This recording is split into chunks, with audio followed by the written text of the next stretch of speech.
Alright, Shalom. I want to start off by giving all praise to Yahweh Hashem Yahushua, Hashem Baruch double honors to the apostles and elders at Great Millstone that rule well. Salutations to the hopeful elect, pushing this word, sincerely and true from the four corners of the earth. Alright, I'm just back with another quick lesson. I'm going to entitle this one, The Hunter and the Hunter. Alright, you know the story of the birth of Jacob, alright, which is the progenitor of you Israelites, all right, you Negro, Latino, Native, Seminole Indian, all right, Jacob being the father of the 12 tribes, all right, which are the chosen people of Yahweh Hashem Yahushua, who you people call God, Jesus Christ, all right. All right, the birth of Esau, all right, you have these people on the planet that call themselves white people. They've been under many names, you know, white people, what else, Germans, Europe, which everybody knows them as Europeans. They're the European people. In all actuality, who you know is the so-called white man, all right, that the race, Shalak.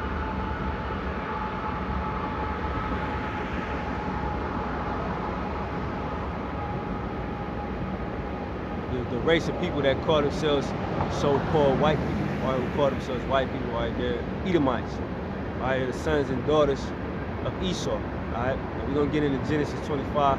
All right, but one thing that we know is that this fight between the nation of Israel, all right, and the nation of Edom started in the womb, man. All right, we've been what you call sworn enemies since the beginning. All right, everybody's looking for equality. Everybody wants all the racial tension to go away in America, but it's like that because the Most High made it that way between the Edomites, the so-called white people, all right, and you Israelites, which that's the biggest beef, quote unquote, beef on the planet, all right? The tension between so-called white people and so-called black people, Latinos as well, all right? Native Americans, Seminole Indians as well, all right? But this is your sworn enemy, so it's never gonna be no peace amongst you. And the Lord made it that way from the beginning, all right? So, we get into the scripture. It's Genesis 25, and I'm gonna just start at 27. It says, and the boys grew, this is after the birth of Jacob and Esau, and the boys grew, and Esau was a cunning hunter, a man of the field, and Jacob was a plain man, dwelling in tents. All right, now, characteristics, because, you know, you got these naysayers that say, well, where does it say in the Bible that the white man is Esau and all that shit? Well, it's the characteristics of the man, all right? Esau is a cunning hunter, a man of the field, all right? Now, back when I was, like, younger, I say late 90s, early 2000s, even on ESPN, there used to be the show where they would show, like, the so-called white man, Esau, hunting. You know what I'm saying? He would, you know, deer hunting.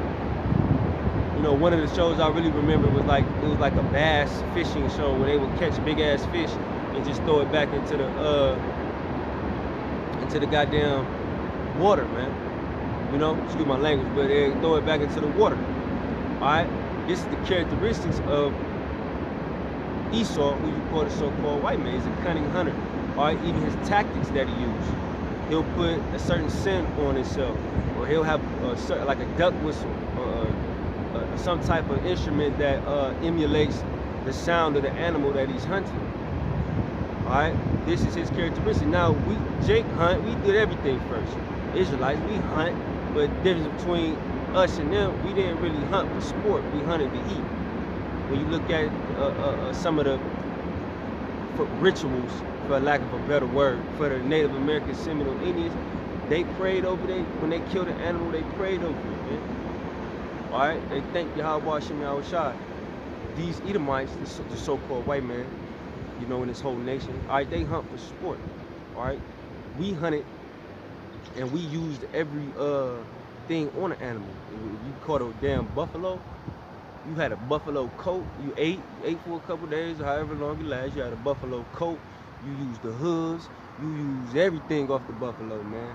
You probably put the horns, all right, on a chain and shit. You use the animal to the full extent. Esau just kills animals just to kill them. All right. He's the hunter in the wild, but not only in the wild. What does he hunt best? Israelites. All right, we become the prey. Yes, Esau goes out in the wilderness and kills animals for no reason and shit. We know that. That's why you got quote unquote endangered species and shit. That ain't us out there doing that. Jake ain't about to fly to Africa to try to kill a lion, man. That's what Esau do. All right. So you got all these endangered species, animals, you know, dying and shit because either Esau's killing them or he has created the environment to be so bad that they're just dying off. Like when you see a whale beach itself, you know what I'm saying? That's the equivalent of us feeling like the oxygen that we're breathing is so bad that we go dive into the depths of the ocean because we think it'll be better. We know we can't breathe in the ocean. Just like a whale that beaches itself, you know you can't breathe in the damn on the land. You know, water is like they oxygen. They breathe in water, exhale water like we breathe in oxygen, exhale carbon monoxide. Man. But for the conditions for a whale to be that bad, to beach itself, that's how you know Esau has created the environment in the sea so bad that they basically commit suicide.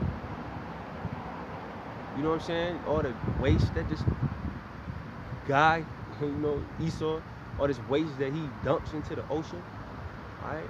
He's poisoning them animals, man. Like even up here, you know, where I live, you see all these deer running around. That's because he's made all these roads and shit. You know what I'm saying? This is really supposed to be like a wilderness for the deers to be out here. But they in the street. You know what I'm saying? Because their habitation has been taken from them, all right? But getting back to the point of Esau being a hunter, and it's not only the animals, it's just that's a main characteristic that he has. He hunts Israelites, man. All right, in the post-production, I'm gonna put up this picture, Lord willing, because it's on my mind of the Edomite, and I know you brothers that may run across the video, you might have seen this Edomite with a gun, and he's standing over a little Israelite boy, like it was like a deer, man. Like the same pose, you know, the pose Esau get when he kills something. You know what I'm saying? In the wilderness, he was standing over the little Israelite boy just like that. All right, so they are the cunning hunters in this land, man. All right, of the world, man. That's what they do. All right. Now that cunningness, all right, and that ability to hunt and kill their prey, right? Once again, also applies to the Israelites because we they main prey. They love killing us. It's like they get a rush for killing an Israelite. That's why the scriptures say you drunk off the blood of the saints. They love killing us. You know? Like the shit that they was doing, skinning the top of Gad head and shit. That's like some passionate shit. That's you had already came with the Gatling gun. You could just shoot them down. You skinning the top of their head. You cutting off our limbs, cutting off our genitals, ripping the pregnant woman's stomach open. And they would take the fetus out and stomp on it. Or they would take, like, I got so many stories with Esau, like we all do. They would take a baby, right? It'd be an Israelite baby. And it was called like a test of strength. So what they would do is they would take like, imagine holding an infant upside down, got their legs, and they would just see who can, like, totally rip the body all through the torso apart, man. All right? That's some hate for your ass, man. You know what I'm saying? At least with a deer, they just shoot the deer down. You know what I'm saying? All these experiments that they ran on us, we became their prey. We are number one on their list, you Negro, Latino, Native, Seminole, Indian. We are number one on their list of people of prey, all right, of things to kill. We number one. They love killing us, man. That's why when you niggas, you know, be so surprised, police, not the brothers, you know, that had his knowledge, but you know, people in the world, oh, the police killed another nigga. Nigga, they wake up for that. You don't think the police, like, the cops and shit, because you gotta realize a lot of them cops, not lawyers, judges and shit, they be Klan members, man. You know what I'm saying? So they wake up waiting for a nigga to get smart with them or some shit, so they can catch a body. That's why they became cops, to kill niggas. Because you can get away with it in other facets of life, but not like a police, man. But when the police do it, you know what it is.